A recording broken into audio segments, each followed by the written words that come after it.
Hi team. Look at that. Production value or what?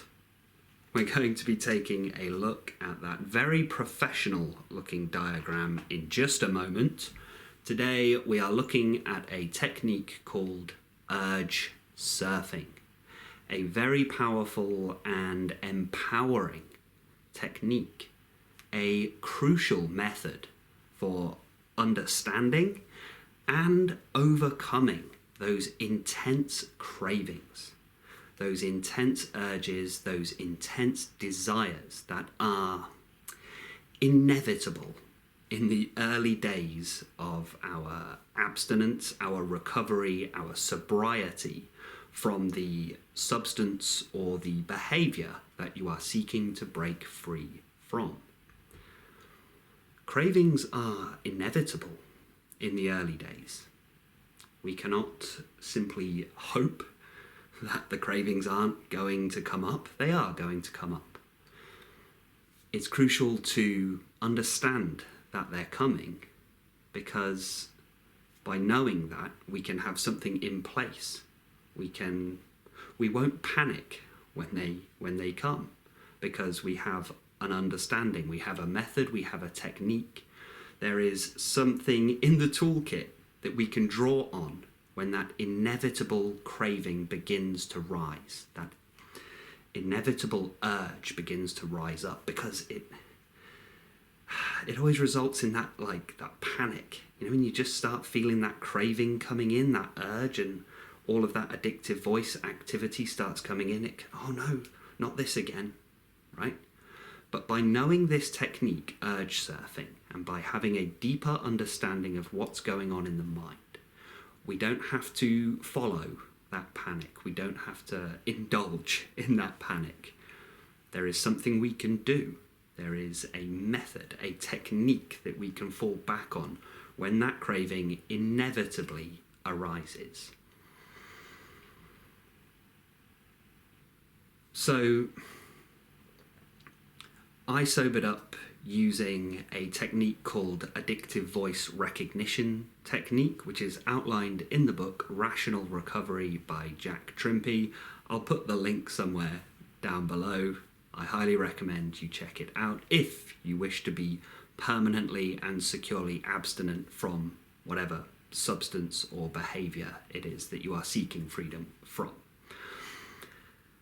And the idea to talk about urge surfing came up today because I noticed in the early days of my sobriety that people with many years of experience of sobriety, many years of abstinence under their belt, tend to talk about recovery and sobriety in very broad philosophical terms. And I do exactly the same thing now, 8 years down the line. This is 8 years down the line into sobriety and abstinence now. And I find myself talking in these very kind of broad, emotional, philosophical, spiritual terms about sobriety, and it's all kind of mixed up then in the emotional healing and the personal development and the spiritual awakening. It's all good stuff. It's all very, very good stuff. But I remember just how annoying that is when you're newly abstinent, when you're newly sober. Because when you're in the trenches, when you're really in the fight, when you're in the grip of those early days with all of that turmoil and chaos, although the broader philosophical stuff is helpful to some extent, what you really need is practical, boots on the ground, in the trenches advice for when it hits, when the craving hits, when the wolves are at the door, so to speak, and you begin to feel that sense of panic rising up, which will happen quite often in the early days, particularly in that first year of sobriety. And I always thought to myself in those early days that when I get there, when I get to that point, when I become one of these old-timers, I'm not going to fall into the trap of just speaking in those very broad kind of categories, but the reason for that is just because things change. It's just the more time passes, the less vivid and intense certain memories are. So it's easy to forget what it was like in the early days. That's just human nature, right? It's easy to forget what it's like. But I want to go back there because I want to reach back and grab the people who are still struggling in the trenches and pull you out of there, okay? Because this technique was crucial for me, urge surfing. And I didn't hear about it nearly often enough. I didn't see it recommended nearly often enough. But when I understood it, I was like, wow, beautiful. A cognitive technique that I can go right into this seeming battle that's going on in my mind and understand what is happening and have a methodology for overcoming the craving when it hits. Now, the reason that this all kind of came back up for me and triggered in me recently, I don't know if you can hear that. I think there's workmen or something downstairs drilling. Okay, so if you can hear that in the background, that's what it is. Okay, it's not. I don't have like gut troubles or anything going on today. There's a workman or something downstairs drilling, or I don't know what it is. The reason that urge surfing came back up to mind is because I realised not so long ago that I have a little bit of an issue with caffeine. 1 second.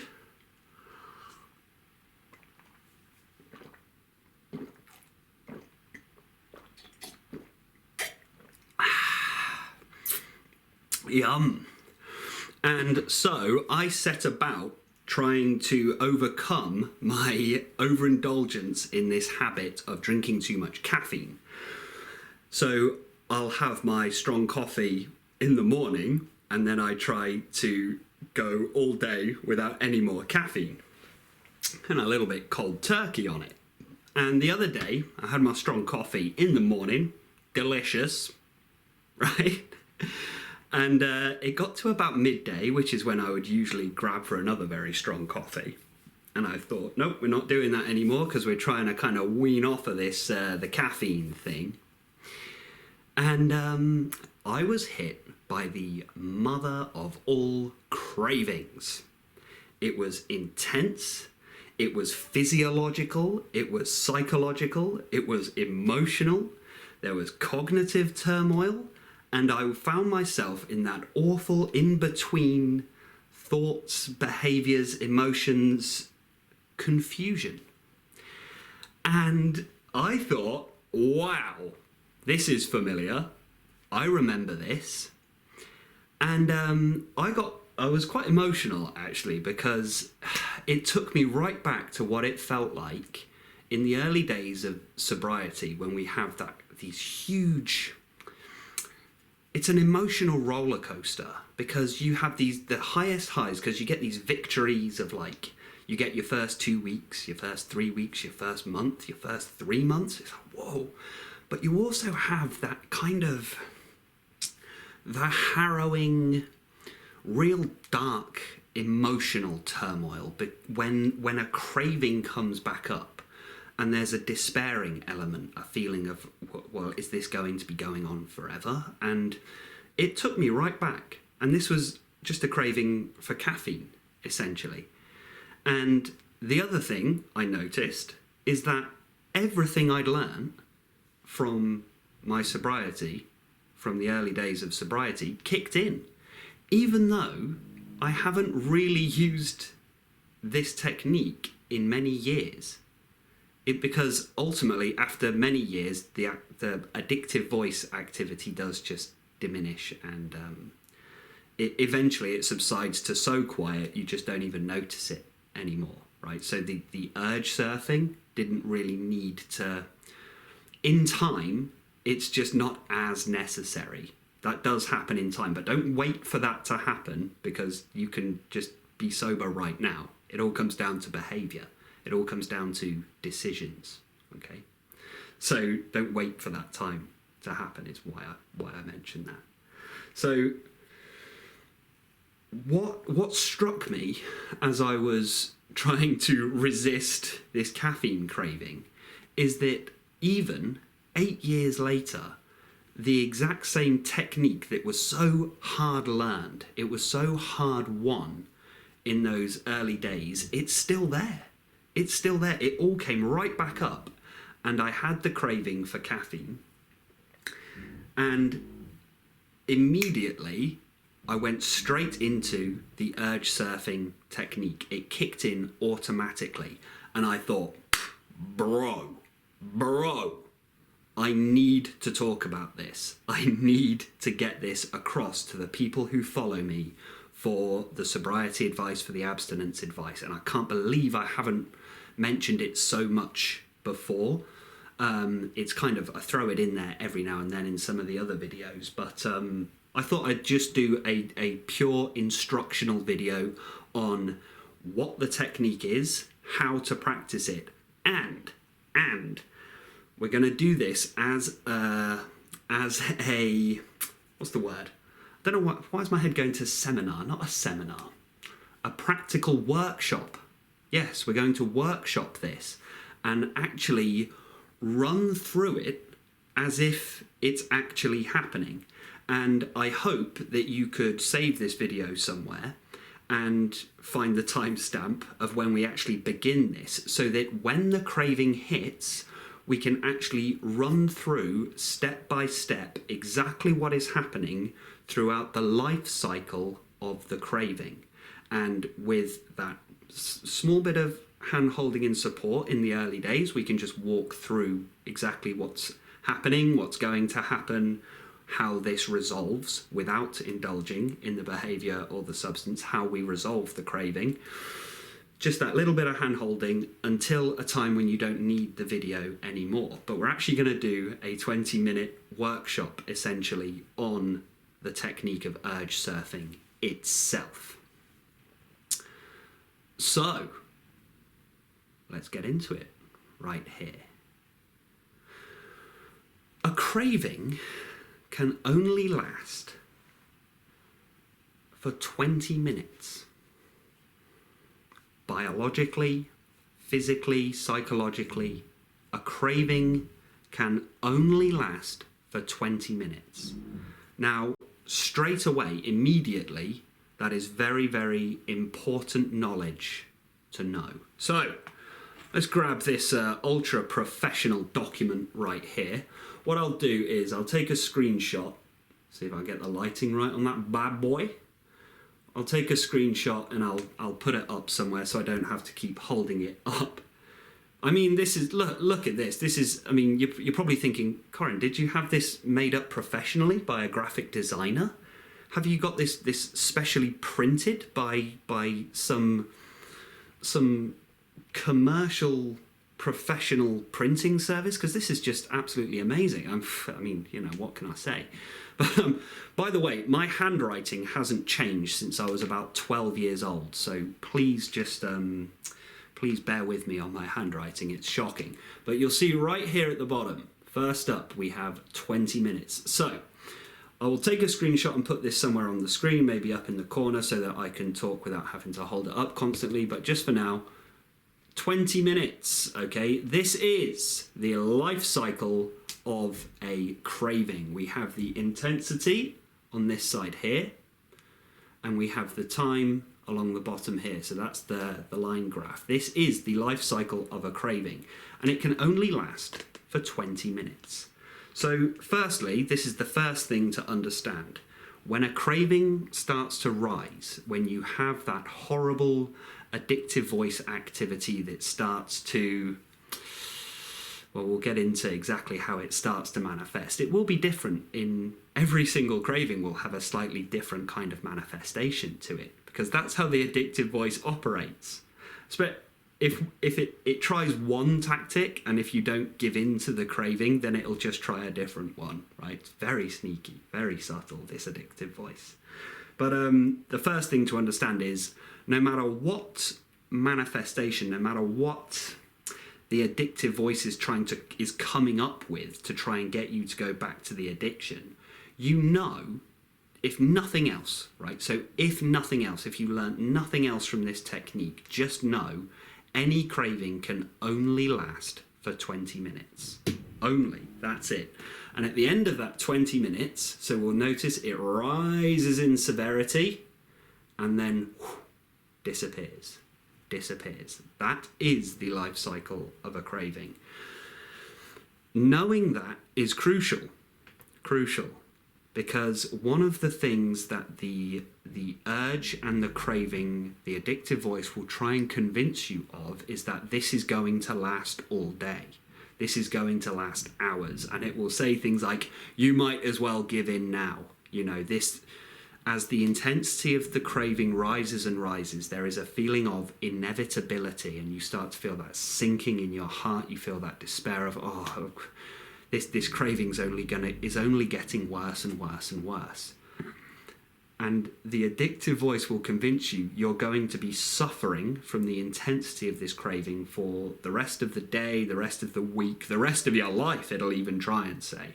But if we understand, no, addictive voice, you are wrong, because we are talking purely scientifically, we are talking just pure reality here. At the very most, a craving will only ever last for 20 minutes. So if you have no other technique, you have no other method, and you really are just white knuckling this, and you really are just doing this raw, you're really raw dogging this one, then, 20 minutes of gritting your teeth, and that's the end of that. You don't need to indulge in the behaviour that the craving is trying to convince you that you have to indulge in.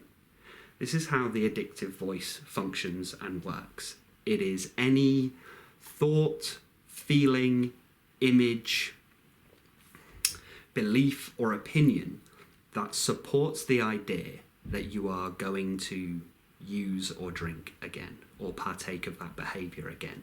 That's all it does. It tries to convince you. But it can only appeal to your higher reasoning. It cannot take control of your body. It cannot actually take control of your physiological response. I mean, it does rise up as a kind of, you might feel adrenaline, so you might feel heart racing, you might sweating, clenched, tight, clenched jaw, all of that, feeling sick, all of that. I've had all of that. So there is that element of it manifesting. But your decisions, this is crucial, right? Your decision is always within your control, always. No matter how powerful that addictive voice seems to be, you are always in control, always. You might say there's a particularly strong urge or craving. Yes, there is, but the choice remains yours always. So that is why it's crucial to always have at the background when this craving hits, when it hits, we have to remember the plan. I will never drink again, and I will never change my mind. Now, no matter what the addictive voice says and comes up with, then it is not important, because the decision has already been made. It cannot change your mind for you. If you changed your mind, that was because you decided to change your mind. But understand, the addictive voice will keep trying. It will keep trying to convince you, but that's all it can do. It can't change your mind for you. If you changed your mind and said, right, forget it, I'm just going to do it again, I'm just going to drink again, right? Then that's not it means the addictive voice successfully convinced you to make that decision. That's how the addiction is working. It's because it convinced you to make that decision. It did not make the decision for you. It can't, right? It's very subtle, very sneaky, but that's a crucial, we've got to take the scalpel in there to really understand that nuance. This is right in the trenches now, okay? This is right into the weeds right here. We are digging up the roots of the addiction now. That crucial understanding, that is pivotal. If you can understand that, you're free. That's what we want. We want to be free from this forever. Understand it can try to convince you, but it can't make the decision for you. That's always, always within your power. Always. So, we're actually going to run through this right here because I think I've spoke about it enough. And what we're going to do, let me just log into this. So, I've got my timer right here.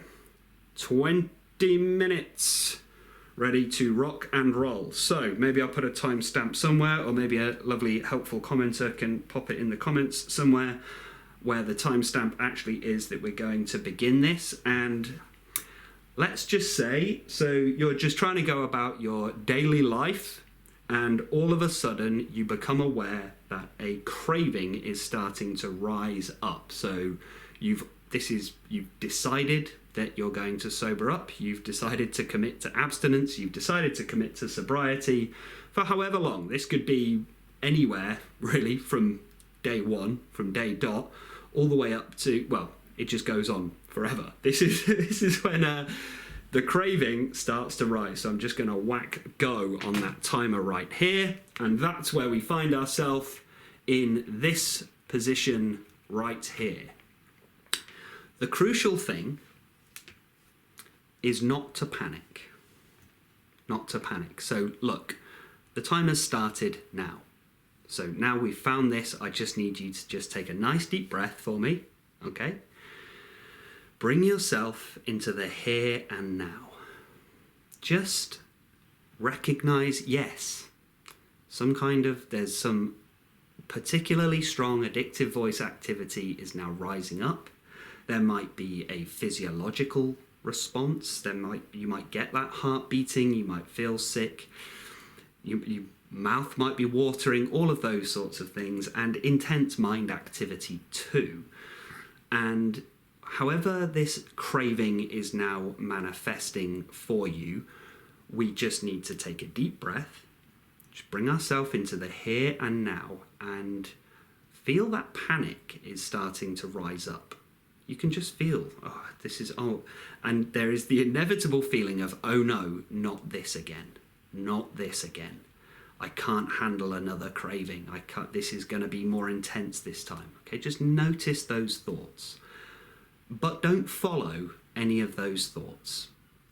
Just recognize those thoughts are there, breathe, and return your attention to the here and now, just this present moment. There's no need to panic because your behaviours are always in your control. You always have the ability to choose what to do, even if your desires, cravings and urges are very, very strong, very, very strong. Doesn't matter because the decision is always in your hands. You can always decide what you do or what you don't do. And we're going to return to the big plan right here and just reaffirm, okay, despite what my addictive voice is telling me right now, I will never drink again. I will never change my mind. We could substitute the word drink for whatever your substance or activity that you're seeking freedom from is. I will never use again and I will never change my mind. I will never so-and-so again and I will never change my mind. Just reaffirming that. And just breathe, that's it, okay? Acknowledge the presence of the craving. So we're not going to try and get rid of it. We're not going to try and push it away. That's what we're tempted to do when we have a craving. We are tempted to go, I'm going to try and ignore it, I'm going to try and push it away, I'm going to try and push it down. But instead we're going to do the opposite. We're going to acknowledge that the craving is there. And look, I know this is tough, all right? So stay with me. I'm not trying to patronize you and say this is easy. I know it's not easy, okay? But just stay with me.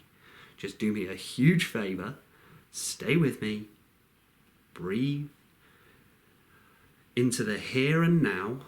And as jittery as you might be feeling, as panicky as you might be feeling, and as strong as your mind activity and addictive voice activity is right now, just remember, the choice is always yours, and the decision's already been made. You pre-made this decision. You're not going to indulge in this behaviour. You're not going to indulge in this substance. The decision has been made already. And look, we're coming up to 5 minutes already, right? And a craving can only last for 20 minutes. We're already 5 minutes in and nothing's happened. Nothing's happened yet. So here we are. In the trenches right now, buddy. We are in the trenches. Whatever activity is coming up, you might have only just really become consciously aware of that activity beginning. Physical, cognitive, feelings, emotions, whatever it is, okay? It could be manifesting as an image. Oh yeah, I just love that. It could be manifesting as this kind of fake reasoning that happens where it's like, oh, you've had a long day, you're stressed, you need it. Or it might be very nasty and say, you're too weak to do this, you're too weak to do this urge surfing thing this guy's talking about, you'll never do this. It might work for other people, but it's not going to work for you because you're just too weak, you're no good, you can't do this. All of this emotional reasoning, it's going to try, okay? It doesn't know what it's talking about. Understand what it's trying to do. It's trying to get you to change your mind. And all you have to do is not change your mind. Just don't buy it. This thing doesn't help you. This thing doesn't have your best interests at heart. This thing just wants to get you to go back to the addiction. Not buying it. Not buying it, no matter what it tries. No matter what it says. Oh, you'll really enjoy this. And it's so subtle, so sneaky. It might use whatever the current situation is. You're in a really difficult time at the moment, so you need it. Or really nasty one where it's like, oh, no one's around. You have the weekend to yourself.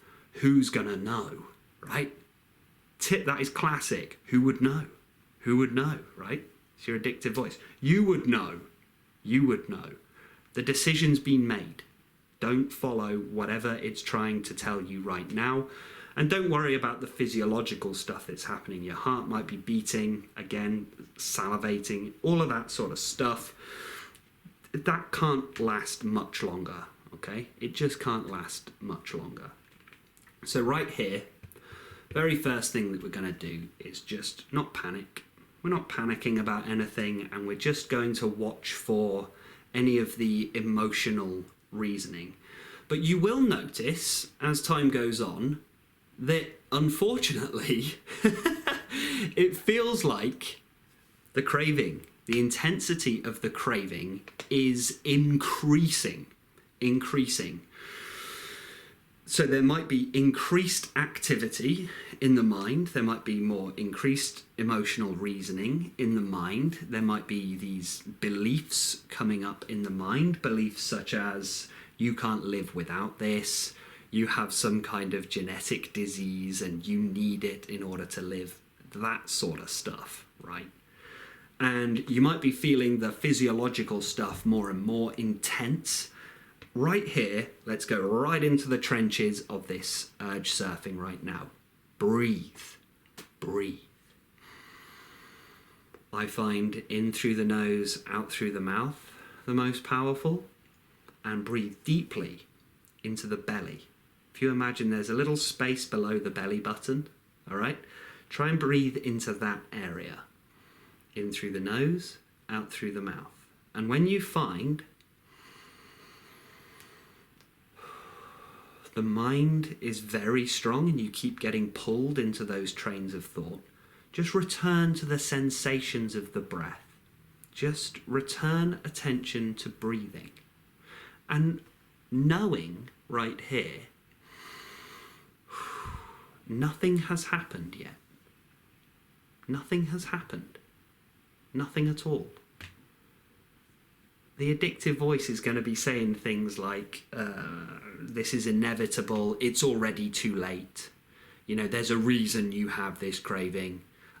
Just this one last time. Oh, boy, is that a subtle one. Just this one last time, just one more. Just one more binge, and then we'll do this abstinence thing after that.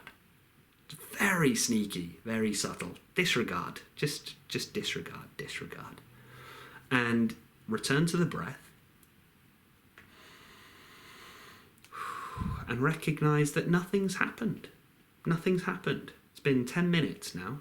10 minutes, and yes, we can acknowledge, we can accept that the craving is present, and yet now we also know, despite the presence of a very strong craving, your behaviour has remained within your control this whole time. This whole time. We've already done 10 minutes. Now, watch that the voice says, yes, but, so you've done 10 minutes, but your willpower's not strong enough. It's going to continue this could go on for hours. How am I going to hold on for hours? No, because we know it's only going to last 20 minutes, tops. It might have already crashed and subsided for you. Okay, but here, we're in kind of a danger zone right here. Or it would be a danger zone if we hadn't already pre-made our decision. You're totally safe because the decision's already been made. It's not a danger zone at all. That was my addictive voice kind of like subtly trying to get in there. It's not a danger zone. The decision's already been made. You have already made the decision, my brother.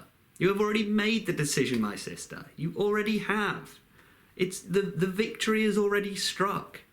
All that's happening is that old voice trying to get you to change your mind. It ain't gonna happen. And we know it only lasts 20 minutes. So when it starts saying this could go on all day. Now, here is something very powerful, very crucial to understand cognitively. This is the way our minds work right here. So if I covered this part up, right, as we know that this craving is going to crash at some point and disappear, right? We know that soon we're going to return to sanity and all this addictive voice activity and physiological stuff's going to disappear. We know that's coming. But if I did that, it's logical to assume that the craving intensity will increase and increase and increase all the way up out the wazoo, right? If this isn't there, if we don't have this prior knowledge, this is what your mind can see. It can only see this, right? Stay with me. Stay with me. This is crucial. Your mind can only see this. It can only see the upwards trajectory. And the addiction wants to take hold of that. It wants to. The addiction wants to say, this craving is going to increase in severity all the way, all day, and just will continue and continue and continue. That's what the addiction will say. However, we know this is about to happen. We know that it's about to happen. We're 12 minutes in, okay? We've got 8 minutes to go. That's all. That's it. However, we are currently here. And it sucks, right? It sucks. This is when we really are in the trenches, right? And I want to say well done, because you're really doing this now. You really are. You're really crushing this now.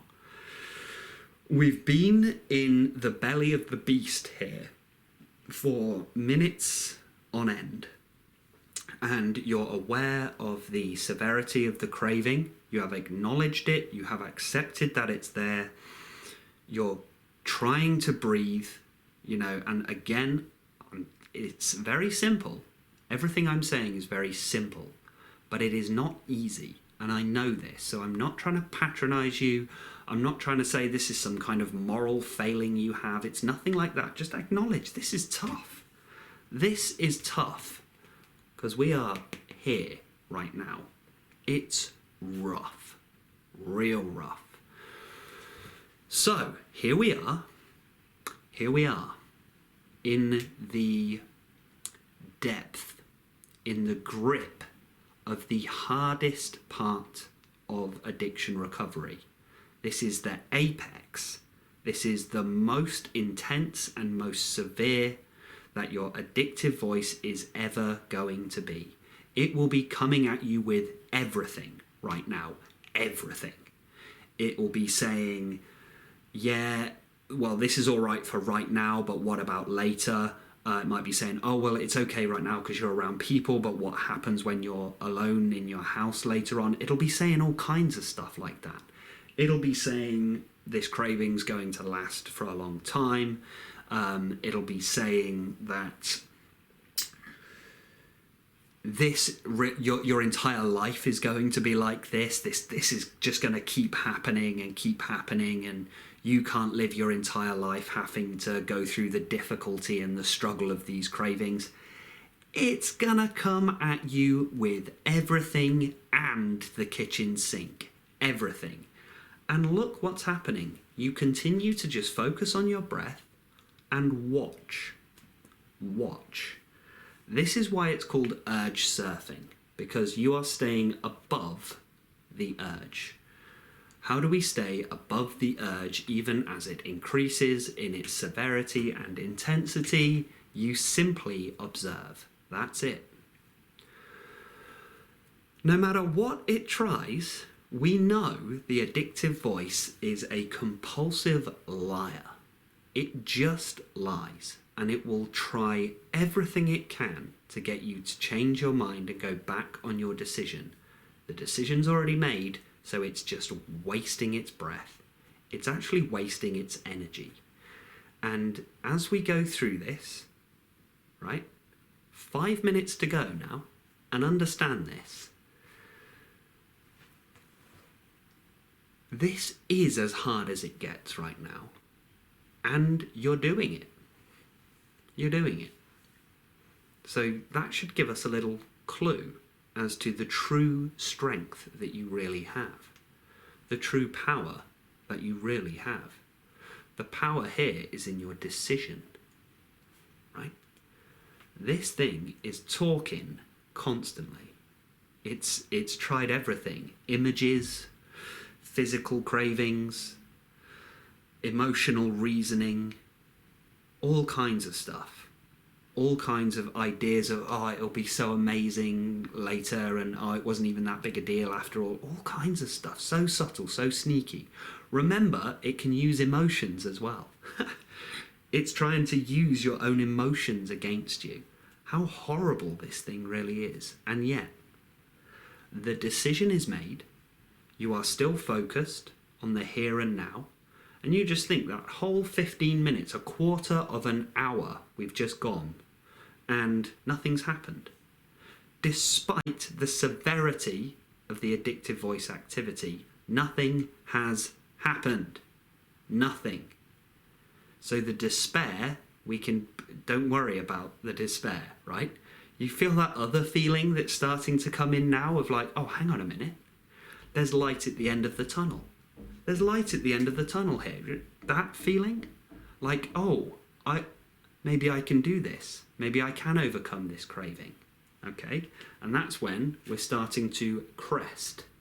That's as we get over that really rough part. Really rough part. Now, the addiction will say, yeah, well, maybe you're over a spike, but there's going to be another spike. But we know that's not true, because we're about to end up here, okay? So just observe. And we don't have to get so tied up in the cognition of anything. We don't have to argue with the addictive voice. Just don't argue with it at all. It's not a battle of logic, because the addiction is not interested in logic, right? This is why addicted people behave in very illogical ways. Addiction isn't interested in logic, right? A craving won't respond to reason.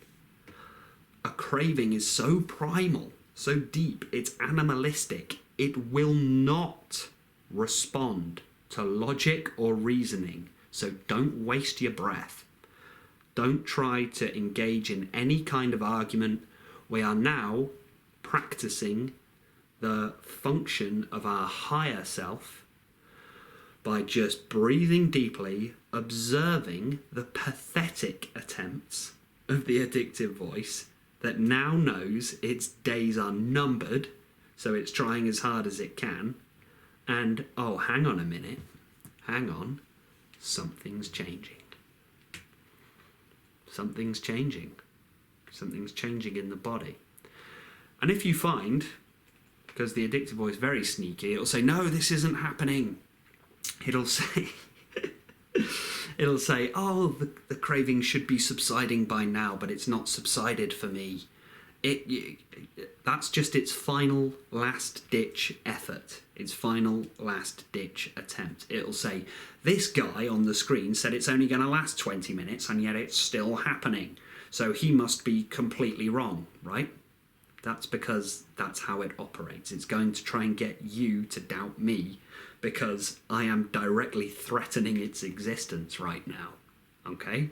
But stay with it. Keep breathing, the decision's already been made, and, oh, hang on, something's changing. Now, can you remember what it was like for you back here? And now this has happened. Can you remember what this felt like? Sucks, right? Trenches. But now we're here. Oh, all right. And 20 minutes just elapsed on my timer right there. So, don't panic if there's still some residual activity, okay? Don't panic about that. The depth, the rawness, the intensity, the aggression of the craving has subsided. And now, notice how quickly that dropped off. How quickly we went from the intensity, the severity, the vividness, the aggressive nature of the craving to the point where you felt like you'd already done it, you'd already messed up, right? That's how powerful it was. And now nothing has happened and something has changed. The craving has passed. Now, this is what the primary feeling that you'll get here is, I am so glad I did not listen to the addictive voice. I am so glad that I did not change my mind. I am so glad I didn't change my mind. I'm so glad I didn't give in to that craving. Now I need you to remember that feeling. Remember that feeling.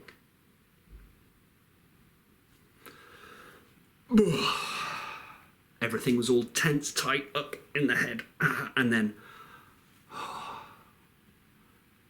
and this is where the true depth of your insight and introspection can be turned on. Everything that the addictive voice just tried, all of the attempt, where did it get you? Because if you're going to attack an enemy position, you don't attack where it's strongest. You see where I'm going with this? Cheers. And that gives you, this is water, by the way. A very dirty cup, but this is water.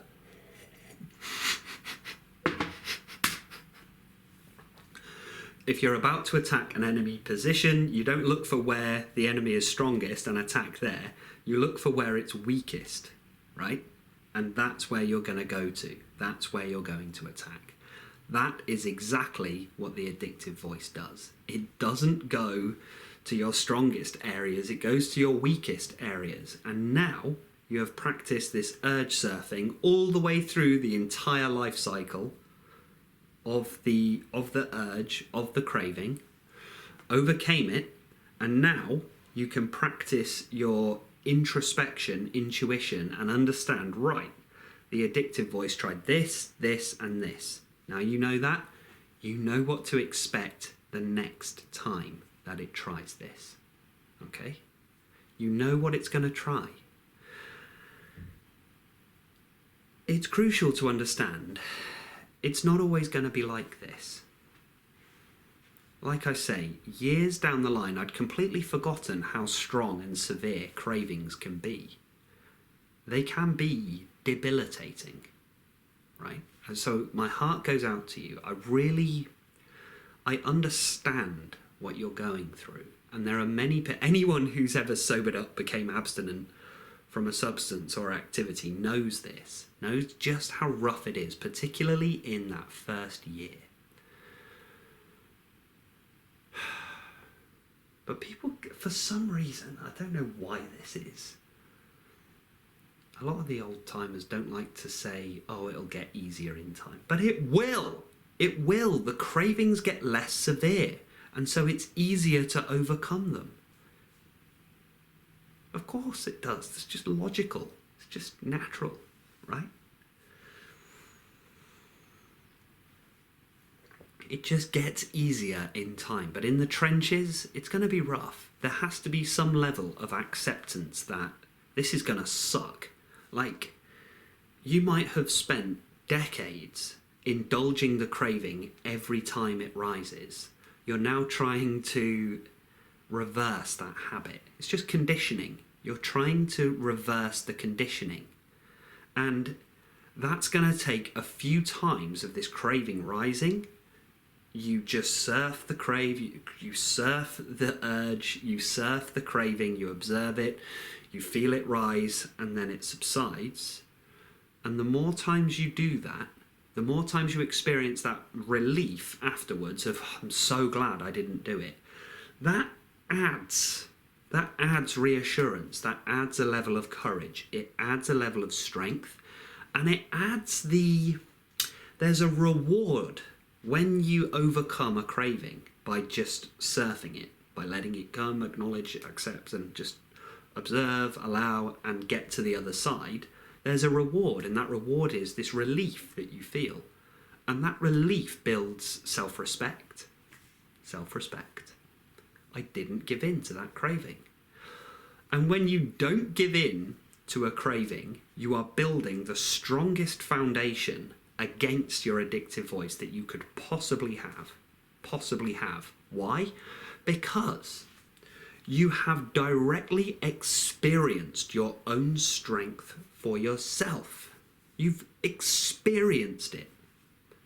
You have experienced that you are capable of enduring a very powerful craving and not acting on it. It's not that somebody told you you can do that. You've actually experienced it for yourself. So why doubt yourself beyond that? Why? Why?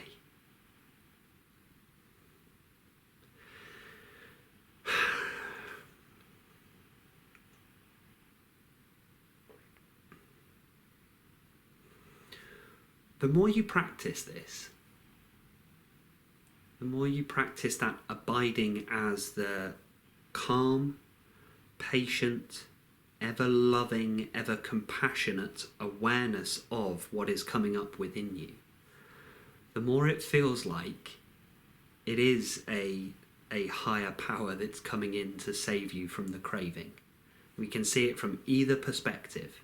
You could either say that it's your higher reasoning that's protecting you from the craving, or we could interpret it as it's some infinite universal being that is protecting us from the craving. Ultimately, both are correct. So we don't have to argue. I feel tempted to argue with people sometimes, but we don't have to, because both are correct. The crucial thing is to end the addiction. I'm sure we can all agree on that. But that is urge surfing. And, well, I'll have to pay those top London designers a pretty penny for that design that we have right there. That's everything I have for you today. Thank you so much for watching. If this is you, if you are in the early days or you're trying to learn more about different techniques and different methods and everything, I just want to congratulate you. Well done. Well done. I know what you're going through. Many people know what you're going through. Stay with it. Stay with it. If you haven't learned the right things for you just yet, that doesn't mean that it's not out there.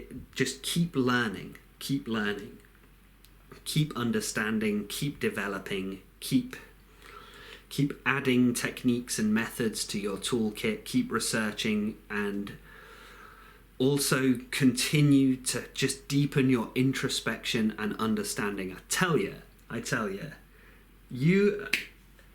the world that is awaiting you is nothing short of breathtaking.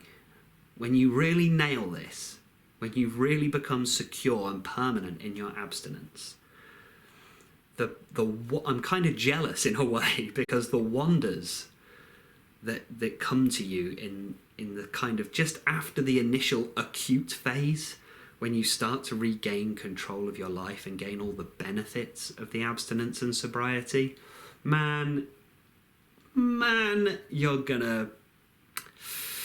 know it when you feel it. And I just want to congratulate you on making the decision that you've made to become abstinent. That was the right thing. You did the right thing. You've done the right thing. And yes, it's rough. Yes, you've probably messed it up at times. Okay, right? All right, that needs to stop. But all right, it's probably happened. And just a bad day doesn't mean a bad life, as they say. So just keep going, and never fall to despair. Go lean into the hope that's building in you. Lean into that hope, because there will come a time you don't need to bother with any of this. There'll come a time you don't need to bother with listening to some weirdo on YouTube ranting on about surfing or something. There will come a time you don't need to. There will come a time you just, one day, you go, I can't believe it. I haven't thought about alcohol in over a year. Haven't even thought about it in over a year. And when you get those realizations, you go, wow, something changed. Something changed. So I want to congratulate you, and I want to say thank you as well. I want to send some gratitude to you for taking it. It costs time, it costs energy, it costs money to change your life, to change your perspective, to change your attitude, to change your habits, to change your behaviours. It costs you personally a lot.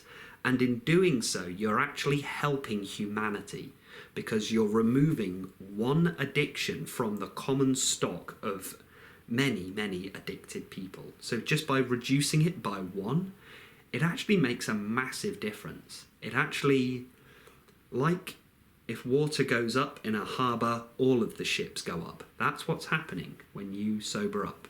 And then your wisdom, your introspection, your strength, your example shines a light on others. It gives permission for others to do the same.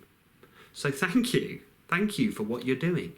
And the addictive voice is going to build a case against you and say, no, you'll never do it. You're terrible. You're rubbish. You shouldn't have got addicted in the first place. All of that. Yeah, whatever. Whatever. I'm the other voice. I'm the one that's saying, well done. And thank you. Thank you. Why thank you? Because we need you on the team. We need you on the team. We need to get you out of all this addiction talk, away from all of this, because you have skills, you have experience, there's something that you're put on this planet to do, and it's got nothing to do with addiction at all. So we need you on the team, all right? Welcome to the team. Thank you. And it's time to start. Let's get something done, so that we can live a fulfilling, satisfying, happy, healthy life. All of us together, we're all going to do it. Don't forget to hit like and subscribe on the way out. All the buttons at the bottom. You can't miss with any of the buttons at the bottom there. It just helps me and the algorithm out and all that, blah, blah, blah, blah, blah. And then there's the join button. If you want to join the channel memberships to gain access to my exclusive guided meditations and talks. They're not as relevant to this particular video, but we also have the Discord chat rooms, where we have a group of people who are committed to healing, committed to awakening, and we have dedicated rooms for the sobriety elements of things as well. I wish you all the very, very best today. I hope this video has found you well today. I hope some of it has been useful. with you always. Take care, be well, and stay present.